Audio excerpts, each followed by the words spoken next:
Hi everyone, and here pronouns are they, them, and I'm running community over at Daydream.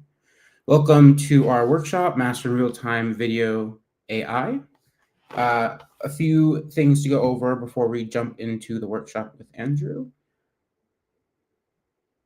First up, we have the Daydream Playground launch today. As you probably saw, I posted an announcement a bit earlier, maybe 30 minutes ago. But if you scan this QR code, you can jump into that experience right now. And again, we recommend doing it on your laptop. Mobile is not optimized. So scan that if you're a creator, creative technologist, and you want to start creating in real time. And second, we have launched the Daydream API for builders and researchers. So if you're interested in integrating the technology that's behind the scenes on the playground, if you're a builder, scan this QR code and we will reach out to you. Final thing, as you go through this workshop with Andrew, please on Twitter, share your creations and tag at Daydream Live AI. In addition, you can post your creations in the Daydream channel. So please do those things, whichever apply to you. And let's jump right in. Andrew, welcome up. Hello. Hi. I'm excited for the workshop, and I'll let you take it away. Cool. Awesome. Okay. Welcome. Happy launch day, guys. This is Daydream. It's the project that I've personally been working at Life here for like I would say like almost 2-3 months now, and I'm just the resident artist who's been trying out all of the real-time AI workflows. And yeah, that's basically what Daydream is. It's a server-hosted, real-time AI service. So if you know about stream diffusion, if you've ever worked within Touch Designer, if you've ever seen all of those like real-time AI-generated artworks, for the longest time, I think up until like right now, actually, the only way that you were like able to do something like this was by having a gaming laptop or a gaming PC, just anything with a really high-end GPU to run stream diffusion. And so if you see here, right, this is our server-hosted stream diffusion. There's a version on Touch Designer as well, but all of it, the plus side of all of it is that it's now anyone can create like real-time AI visuals or just integrate some sort of real-time AI workflow without any high GPU like usage. And this is important because for someone who is a visual artist, I work a lot in Touch Designer. I have a $3,000 gaming laptop, and Stream Diffusion runs on my laptop at around 8 frames per second. And like, I don't know, not everyone has a gaming laptop. So, being able to have a service where you can play around and, really test out some of your tools, your workflows, and see what you can actually create on, well, if you look here, if you zoom in, I think it zoomed out a bit, but okay, yeah, it's at 22 FPS. That's crazy. 22. Oh my God. That's like unheard of for real-time AI workflows, mostly because people just don't have the hardware. So we have our own website where it's basically the Daydream playground. And yeah, we give you some tools to play around with. Right now we have interactive fluids, audio reactive, and 3D interactive mode. And all of them, you can try it out, and it is like, it's really fun. And you get to just, I personally like to build a lot of tools in Touch Designer, and seeing them being transformed in real time, it's pretty neat. And yeah, so if you go onto this website, you can learn all about it. You can join the API list if you want to build something, bigger than just, playing around and toying around and having like, just like a casual experimentation. But yeah, to get started, you can just press here. And you'll be launched into our app, which is daydream.live. You'll have to sign up. And then once you are in the main screen, you'll be put into our 3D input mode. But before that, there will probably be a tutorial. Mine, I've closed it already, but this is the video here. It'll load up. It's like 3 minutes. So, you can really it just goes through the interactive mode. But today at this workshop, what I really want to do is go over the different types of modes and also just, give a bit of advice on how to really use a tool like this effectively. The first thing is that we're put into a 3D input mode. And this is a pretty basic, simple mode. You just have a bunch of like different objects that you can choose from. You have the output here. And then at the bottom, you have like your prompt. You have a second option. Oh, we have presets over here if you want to try them out, if you don't want to just like type anything. And then underneath your presets, you also have like this option to type in a second prompt. I'll get into that later. But for now, this is the main screen. There is a this is the input, and in the input underneath, depending on what you choose, there's going to be some options for you to change the input. The input parameters, I guess. Yeah. And then underneath that are your control nets. And this is where hosted Stream Diffusion to me is like the most powerful, because one of the things with a local Stream Diffusion setup is that you can only really use one control net. And if you want to use more control nets, it gets laggier. It gets exponentially laggier, especially with something like a depth map. And so a depth map, what it does is that it kind of, if I increase it, you just see what happens is that it takes the shape of my AI output takes the shape of my input really well. And so, but the depth map, it's also like a something that consumes a lot of processing power for a computer. So when I had a depth map and Stream Diffusion running locally, I was literally getting like 10 frames per second on my like actual touch designer, and then my actual output was like 2. So having that, and then being also to add another control net. So this is Canny, and Canny takes the edges. You can really like combine them together and get very nice adherence, like a nice balance between your input and the like AI's creativity. And that's the best part about real-time AI, is being able to create visuals that actually look like they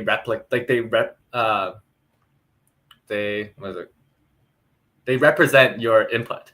I think that something that's really frustrating with only having one control net is that when you only have one control net, like for example, if I only have Canny, I have to really crank this up.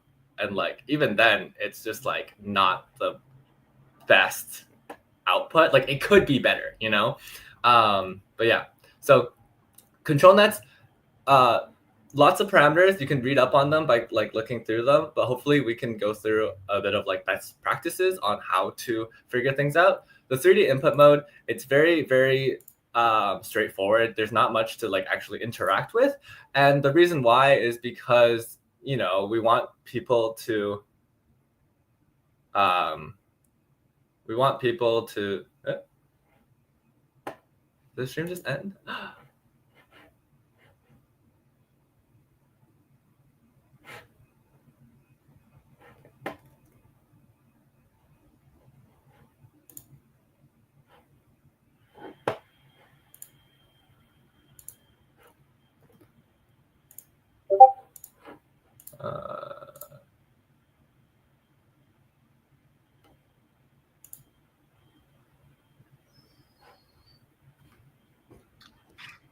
Andrew, keep going. It's just on Discord.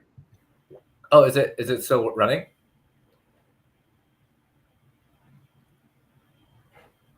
my Yes, it's still running. Just keep going, and I'll get it back on Discord. Okay, sounds good. Well, anyways, regardless, there's gonna be a lot of things that you can play around with. But yeah, this was the first part. This was the first part that I wanted to really explore because, you know, you can really play around with all of these control nets, and there's a bunch of options. But yeah, now this is just like a nice like taste where you don't have to think too much. You can focus on like all of the features. You know, you can change the prompts if you like leaves or something like that. But once you get into, or here, lily pads, lotus flowers. And up here, you can change your interactive, or you can change your input mode. And so one of my favorite ones is definitely the interactive fluids. It's a lot of fun. It turns your input into something that you can play around with. And yeah, there's a few versions. There's also a drawing canvas and an audio reactive blob. We'll go through both of those. But interactive fluids is a pretty easy one to just really quickly make some cute visuals. And so when you're at this point, right, underneath, like here are right underneath the input are where you can play around with your fluid simulation parameters and like change the speed, the decay, the swirl, how fast it is. And by default, we give you some pretty good parameters to use. But the importance of real-time, like a real-time AI workflow like Daydream is being able to control so many parameters and being able to really tweak your output, the parameters for your output, for something that is appropriate for your input. Different inputs will have different requirements for a good output, and it's really within the control nets and the denoise. And so for me, the best way for me to sort of like learn this is, and I think that this is what most people should do, is first just turn everything off. Turn everything off and see what happens, right? And when you turn everything off, you'll notice that immediately we almost have no, like our output, the input does not affect our output at all. Like it's really hard to see any difference. It's just kind of all of just like a blob, right? And so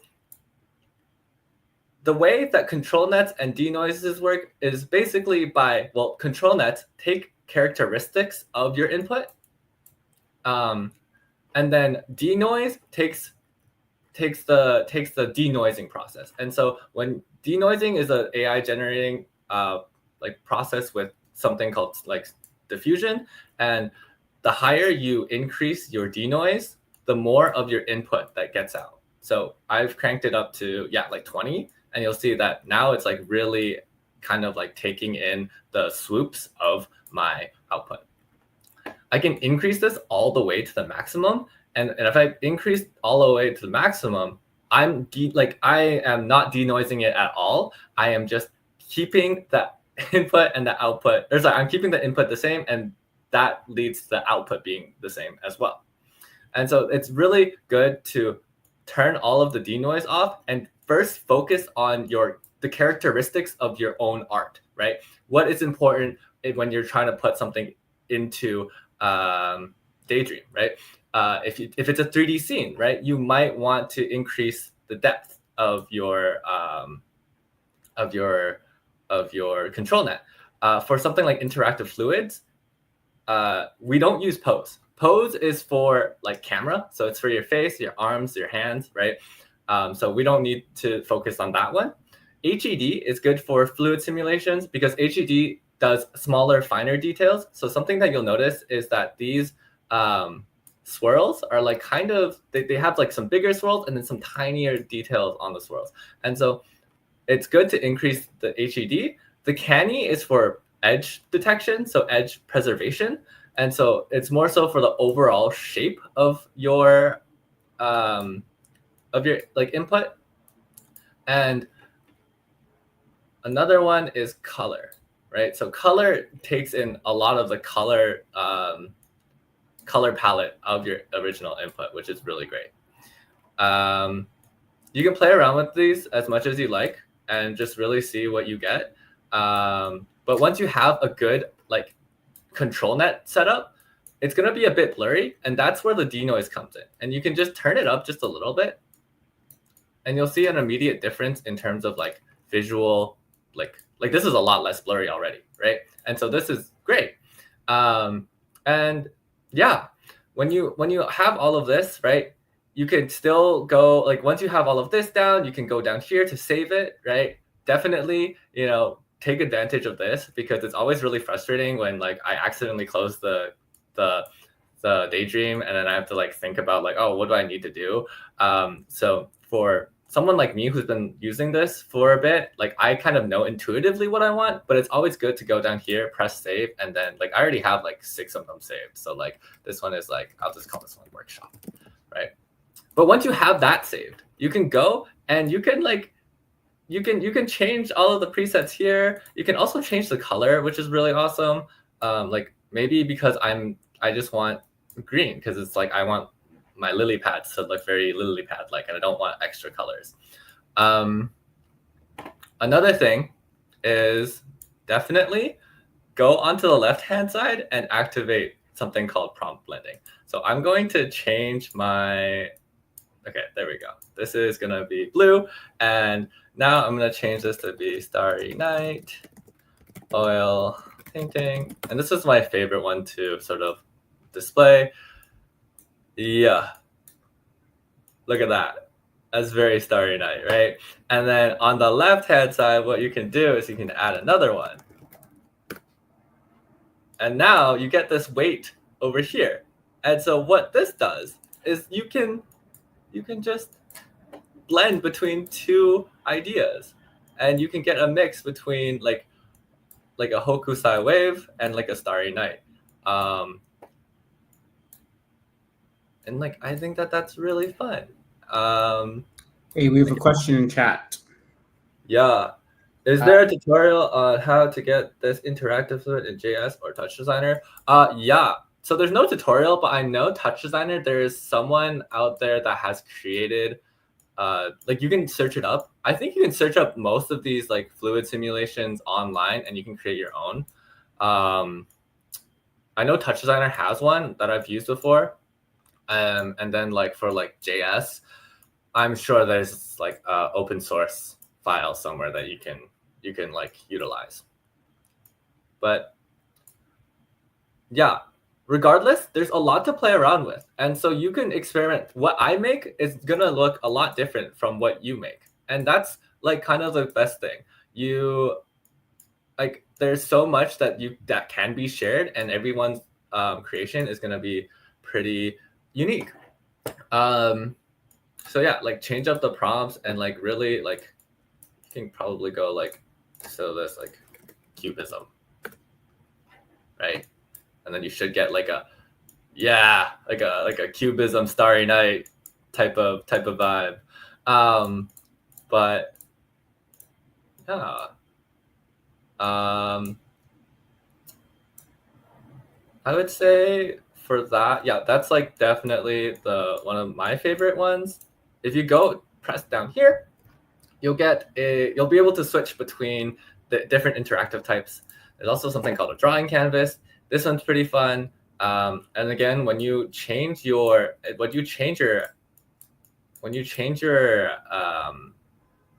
input mode, right? Notice like how I said before, the control nets and your denoise, the best outputs will depend on you considering your input and then thinking about your control nets, right? Like right now, like the control nets stayed the same, and now our output's like kind of similar, or not similar, but it just doesn't look like anything interesting. So like here, you can like play around with all of the parameters and like really see what is something that will look good for you. like I'm like denoise all of this down. Yeah, and then from there, like you can do bucket tools. And then there's also a fade option, which is pretty fun, where you can just draw and it like slowly deletes itself. But yeah, so after the drawing canvas, there's also something called an audio reactive blob. Oh my god. Oopsies. All right, audio reactive blob is cool. So there's two options. Number one is that you can upload your own audio file. We give you a demo so you can play. I don't know if you can hear this. Yeah, like here, let me upload a version. Like this one. And you have like this audio reactive like option here, and then like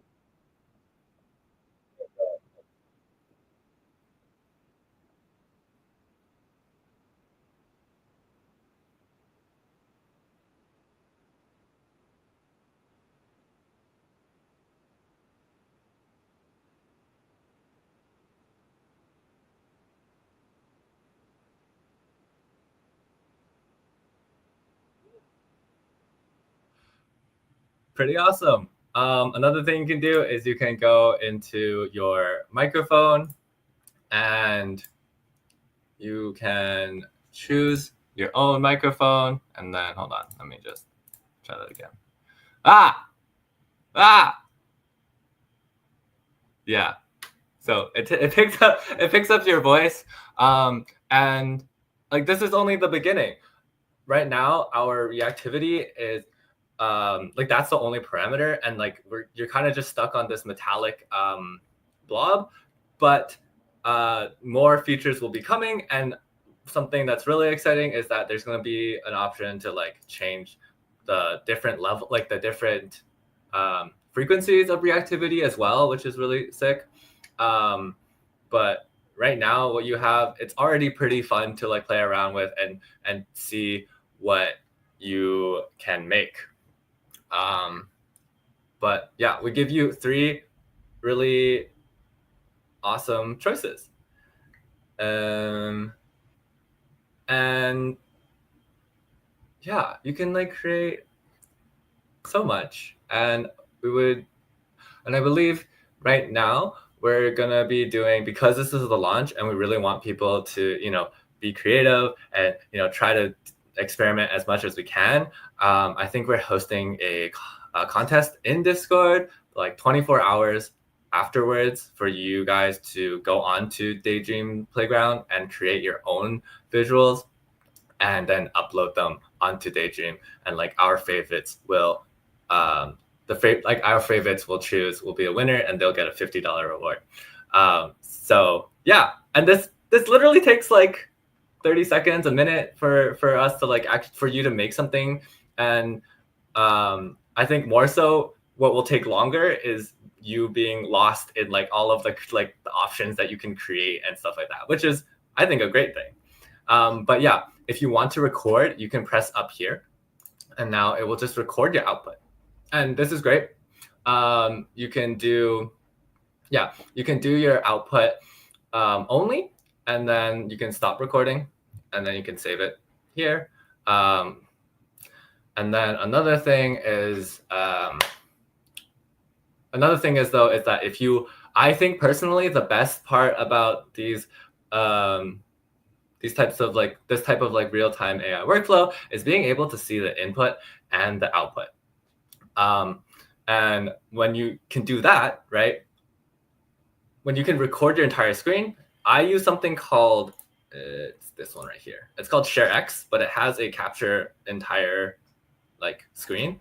And then that is really fun because you can like show off like, oh, like what you're controlling, and everyone else can see what you're doing. But yeah, when you're recording, you can do whatever you like. You can change up the prompt as well, like while you're recording, and then you have like 50% of this or whatever it is that you would like. You can play around with like the depth. the HED, you know, like all of this sort of stuff. You can even like switch into like a different, like you can go back to your interactive mode while you're recording, or sorry, not your interactive mode, but like a different version, a different tool. And so, yeah, but once you're done recording, you can just stop it, and then yeah, you can save it and then upload it. Yeah. Does anyone have any questions so far?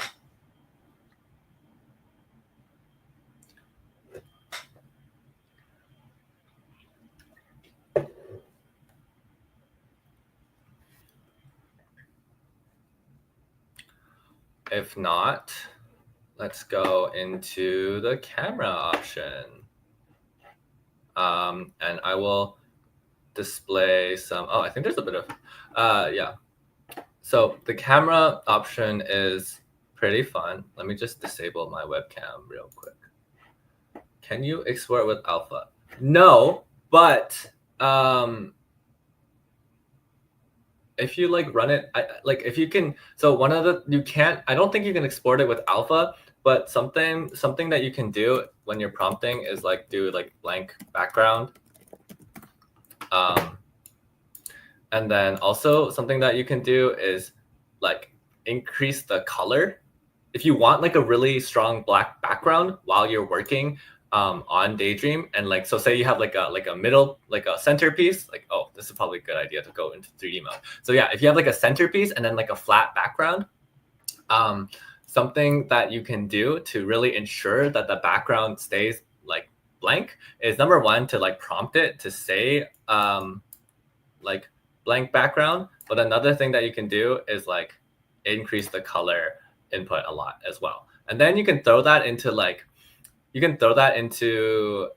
any sort of like background remover, or like even in Touch Designer makes it really easy for you to just sort of like remove blank backgrounds. But yeah, the color control net helps a lot, because sometimes when you are prompting without a color control net, the model will kind of just throw in random stuff in the background, which is not always ideal. But yeah, anyways, I'll turn off my camera, and then I'm going to turn on this. Another question. Oh, this is so, yeah. I was thinking about prompting with a green screen. Prompting with a green screen. Yeah. You can also do that. You can definitely prompt with a green screen. I'm pretty sure, like, yeah, like you can just set your background to be green, and then it should keep it green if you increase the color a lot. But yeah, anyways, this is me. And so for this one, we also have presets. And you see here, if I turn everything off, for your camera input, it's pretty important. I would say the main two, or the main three, are definitely pose. Like even if I put this to like 4.5, like you can see my face now because it's detecting my face. And then definitely a depth. A depth is great because then once you have like your own, okay, yes, I will get into adding your own 3D animations, and that's going to be the next part of camera. But yeah, the depth is great because you can really get like I'm turning my face so much, and it's still recognizing me as like a face. And then lastly is the canny, and then canny helps with like your hands and your hair a lot as well. And then HED is good for like random objects, I would say. Like now I'm holding like a thing, and it can recognize, like the tiny, like to me, if I increase the HED enough, I think it can recognize my little like portable, this is a portable charger, but there's a little tail, and it can really recognize that with the HED, which is great. But yeah, like also like I think that the HED is pretty cool because it kind of like doesn't it tries its best to like make sure that what I'm holding is something I'm holding rather than like my another part of my hand or like face. But yeah, What's another prompt? Like, you can do like, I don't know, like tavern shopkeeper, fantasy cartoon, options, and background. Let's see. Yeah. And so, you know, there's a bunch of stuff in the background. If you want less of that in the background, you can always increase the denoise, right? Because the denoise, what's it doing, right? When you increase the denoise, you're increasing the amount of like visuals information that's getting into the model. So if I like really crank this up like a lot to like maybe 14, like it's a lot less noisy. It's a lot more subtle of a background. And then, yeah, I like to keep my denoise pretty low though, but you know, it's up to you. And We have some more questions in chat. yeah, okay. About different styles. Different styles. Yes, it does do different styles. Like, I don't know, like realism. I mean, like, yeah, like anything you can imagine, it works pretty well. Like, actually, let me hold on.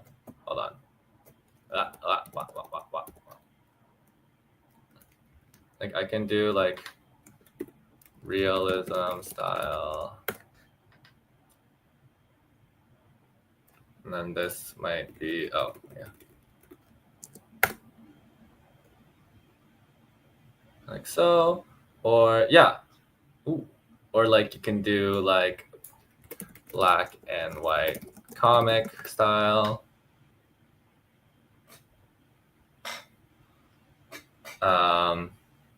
Or like one thing that I like is like Song Wukong.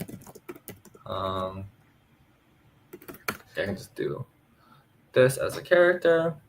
And something else that I really do enjoy about this new multi-control net is that you can get a lot, get away with a lot of like fantasy characters and animals just by using the control nets, which was something that was not possible before. When you were only relying on one control net, depending on how abstract or how unhuman your like fantasy character is, it really would, like the output would really vary. But this one, you can kind of just figure it out using the control nets. And then, so this is like one way of doing, yeah, I'm gonna turn these down a bit again. I'm gonna increase the depth a bit. And like black and white calligraphy style.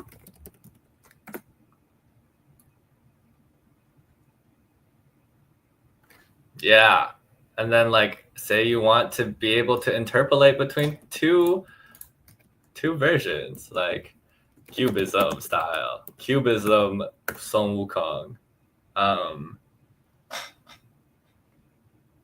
Then you can like see the difference between the two just by slowly adjusting.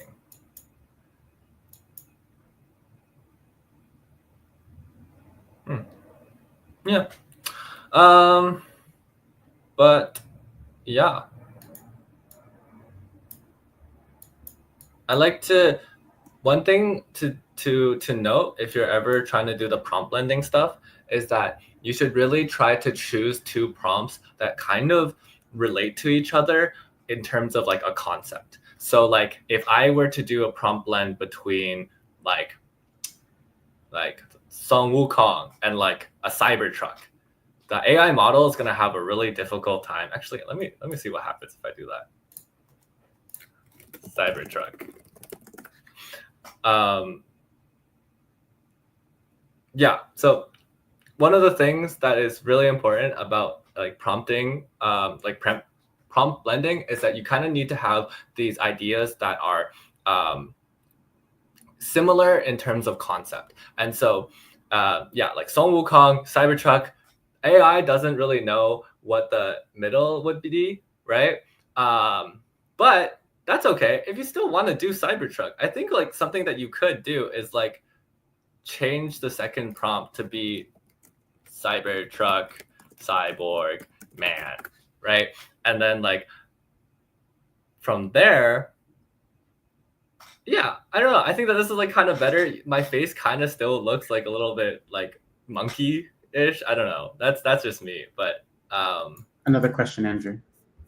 Yeah. We have one from Jake. Is the concept of the product similar to the LSD model released from Decagon, where people think you don't need quote unquote gaming engine? Instead, it's generating in real time and actual quote unquote things are just like basic objects. Is the question, sorry, could you, so do you mean like, is the question whether or not you need a gaming laptop to like run these things? I think that is what the question Yeah. is. You can run this on like, I ran this on my like 5-year-old Surface laptop and it did the same thing. So yeah, if that's your question, like this is a server hosted Stream Diffusion. So all you need is the website, and that's it. And yeah, what time is it? Okay, it's 8:37. Okay, so after this, right? So now there's another version, or to make this tool even cooler, right? I think there's two methods to go forward with this. Number one, I think someone asked about if you can put your own 3D animations. You can. There's two ways. First way is by sharing your screen. When you share your screen, you can actually get like almost any sort of visual that you would like. So this is my project that I was working on for a different. Ooh.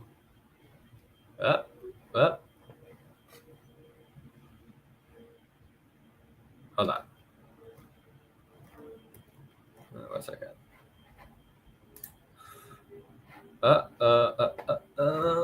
Let me see. Okay.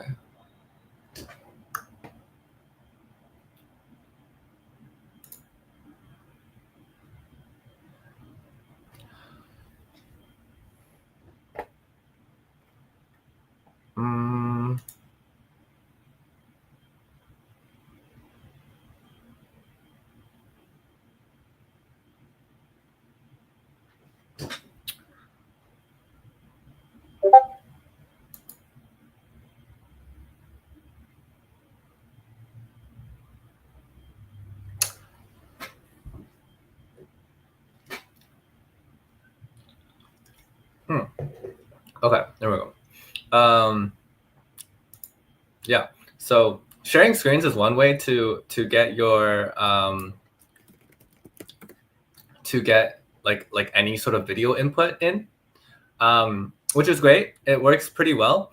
But me personally, there's another way to do something, and it's called like if you can find a way to pipe, like right now it's using my webcam, right, and getting my webcam stuff. And if you can find a way to pipe any video into your webcam, I think that's the best option, because with the share screen option, you can't really crop where you want to share your screen. So with something called NDI out is a tool that you can use to essentially pipe in any animation, any sort of like visual in into a webcam. And so here, what I have is a project that I made in Touch Designer, which there's going to be a tutorial about this on how to use Touch Designer and Daydream coming out on Monday.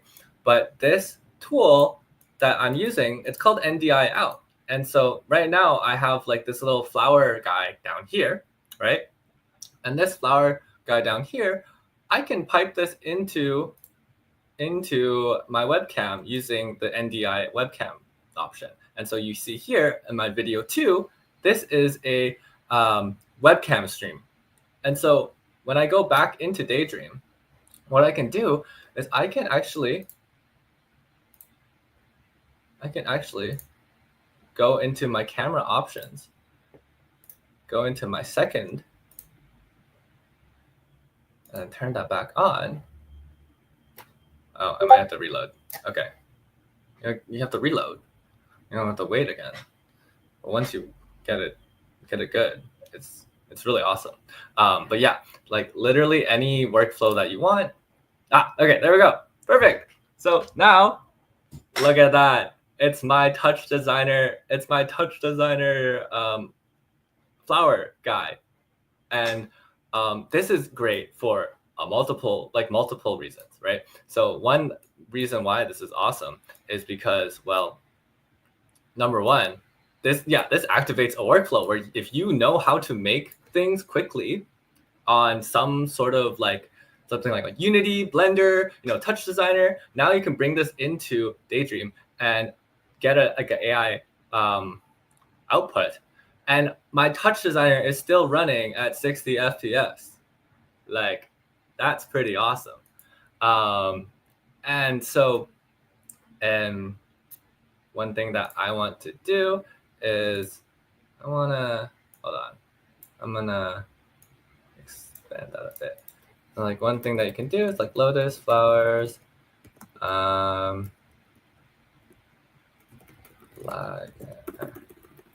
calligraphy style, like so. And what you can do with this, right, is now you can you can play around with your settings in here to really get something that you like. Honestly, this is great already.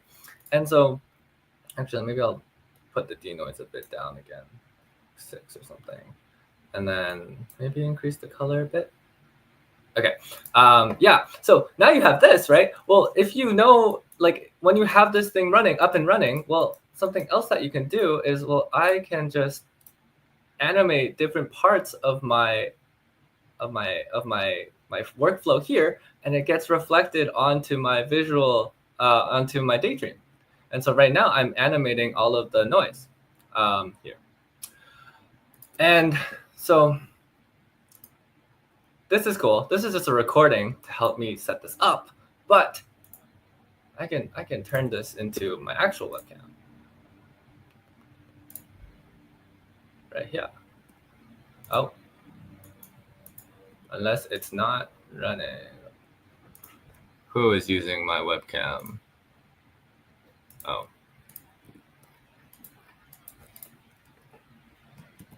Video device in. Huh. Oh man. Okay, well, I don't know. It might be the StreamYard actually. Let me double check real quick. Oh yeah, it's my StreamYard. Hold on.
Andrew, I think we lost sound for you if you are trying to talk.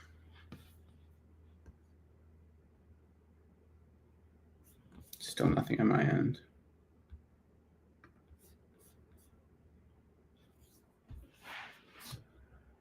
And yeah, I know I've been in the Discord chat, but appreciate all the questions and conversation. I super encourage folks to invite your friends to the server, and follow us on Twitter. Oh, it's big now. But I super suggest everyone to follow us on Twitter and like to tweet. Like Andrew had said, we're going to be running some competitions coming up. So we will be sharing about that soon. And again, if you want to play around with this in real time, LOL. If you want to play around with this in real time, we're going to have that creator event I had posted about at 4 p.m. ET. So feel free to join us there. And additionally, to the comment about build cams and XFX stuff, I know I was like, boo! But that's definitely something that can be a part of what you use Daydream for. Welcome back. We can hear you now. Can you hear me?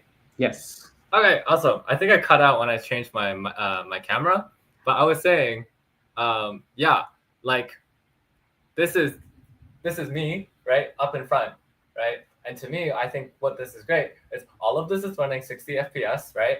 And one of the cooler, like, think about it in this way, right? I have like a touch designer network. I have me who's like dancing in front of here, and then we also have the Daydream like control nets and the Daydream like prompting and all of that sort of stuff, right? And so this is basically like you can make this a three-team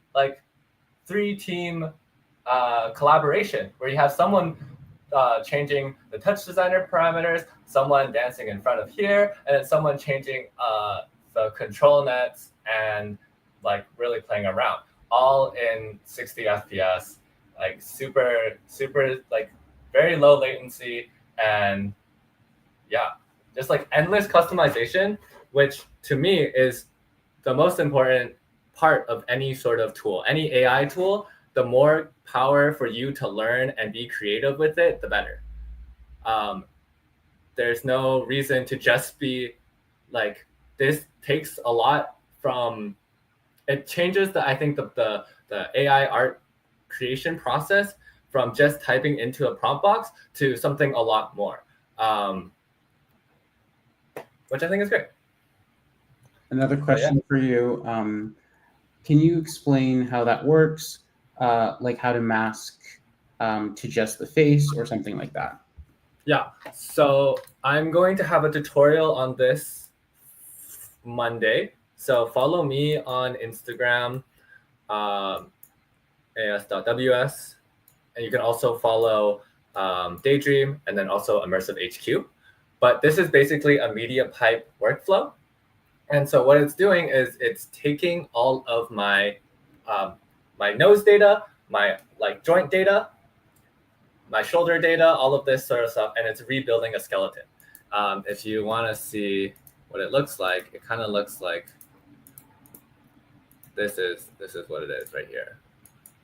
It's just my skeleton right here, and then every single point that you see on this little guy right here, that's going to be a flower. And I'm teaching this as a tutorial. It's like 40 minutes long. There might be some prerequisites to set up stuff in Touch Designer, but the actual workflow is like pretty nice. And then another thing is like you can change interpolation size.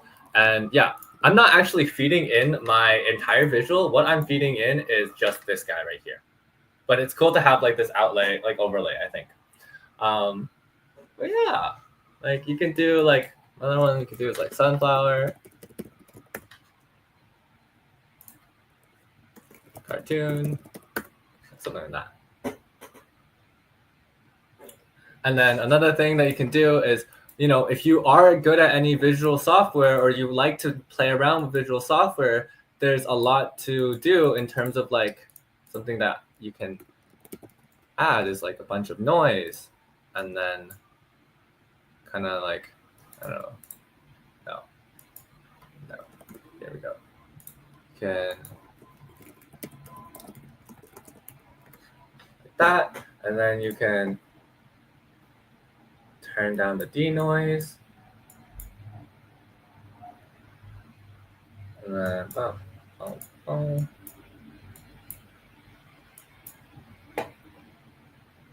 And I could just do like dried flowers, or not, like, I don't know, like roses, galaxy background or something like that.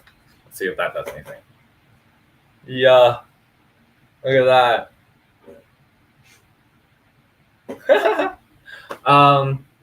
But yeah, this is great, and you can bring this back into yeah, you can bring this back into Touch Designer as well if you would want. There's also a Stream Diffusion. I just want to say that's so pretty. I love the cosmic flowers. I'm like, whoa. Yeah, it's pretty cool. Yeah, and like, so what did I say? Yeah, so this is like Touch Designer. A lot of people, and I'm bringing up Touch Designer because there's already like a pretty good community of Stream Diffusion users in our Discord that use Touch Designer, as well as just like in general. There's a lot of people that use it, and you can join our Discord just by clicking onto like that button. Oh, well, you're already here. But for the people that are watching this as a pre-recorded video, you can join our Discord. You can also request API access with these two buttons. But yeah, people are going to be sharing, and I'm going to be sharing my stuff as well. I think I already have a few folders out in the chat somewhere. But yeah, you can really get inspired. Okay, record, yes, but what about NDI out? So I think at the moment, yeah. So at the moment, NDI out, I don't think is supported, but it's definitely something that I am like pushing for too, because NDI out makes everything super convenient. This is the whole reason why NDI out is the whole reason why I can even do this thing right now.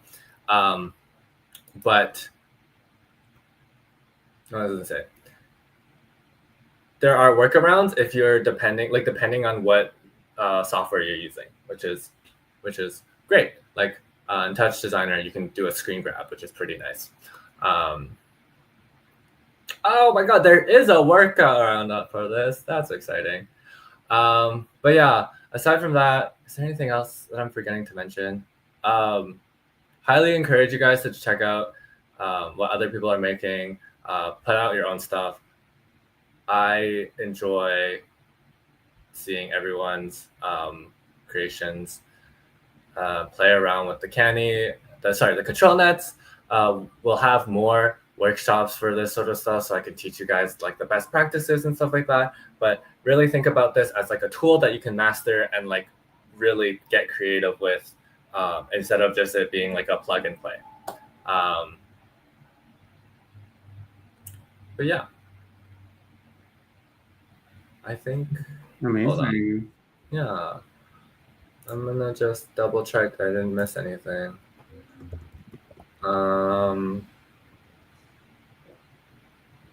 Yeah, play around with the share screen. If you know how NDI works, play around with plugging in different parts of your workflow. If you don't know how that works, keep an eye out for a tutorial on Monday, on the 25th. And yeah, try to create something, submit it into our Discord, win $50. Yeah. Okay. That's it. Get the money. Yeah, thank you so much, Andrew. Of course, as always, incredible job sharing out the Daydream Playground. And then for the people asking questions about on the phone, so it's not optimized, but that is possible.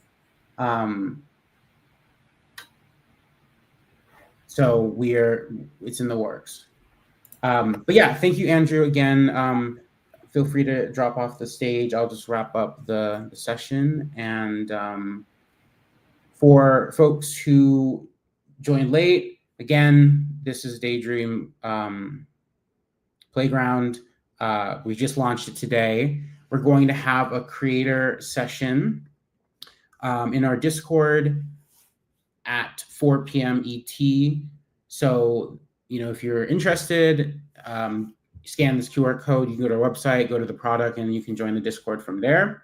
And I'll be there, and we'll just be playing around with the tool. Like Andrew said, there's going to be some competitions about who can make the best video creation. So I'll be playing around. My preference is dark fantasy. So if we have any other dark fantasy girls, you'll be in good company with me. But of course, like Andrew had showed, there's so many different possibilities within the product. So we're going to have a lot of different artistic modes here. So it's going to be pretty hard, I think, for the judges to make that decision.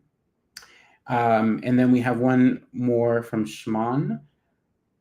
Okay, Natasha's saying the QR code doesn't work for her, unfortunately. Let me just put this in chat then for you, Natasha, 1 second. It's playground.daydream.live. So that's where that link goes to. When will the API access be more open? I don't have the answer for that, Shman. However, if you submit the form, you can get access. And also we have a builder program for API access. So if you're interested in using the API, there's an announcement I can forward in chat. Give me 1 second. And this is still available. We're starting the cohort today, but you can still drop a hammer in the API channel and tag Eric, who's the CTO, and he will get back to you about the builder program. And for that program, there's a first prize of $2K, a second and third prize for $750. You also get 3 months of that API access for free. So pretty good opportunity for those builders who are watching. And again, as we're wrapping up, I appreciate everyone for joining. Thank you for all the enthusiasm in the chat. And this is just the beginning, right? This is the first day. We have a good number of people who've watched on various platforms, as well as a number of people in the server. So again, share this with your friends, retweet our posts on Twitter, build the momentum. And this is an open community building open source real-time video AI. So the Daydream community is for researchers, builders, creative technologists, and creators who want to use, build, and innovate around real-time video AI. Again, thank you all so much for joining, and we will see you in the future. Bye, guys.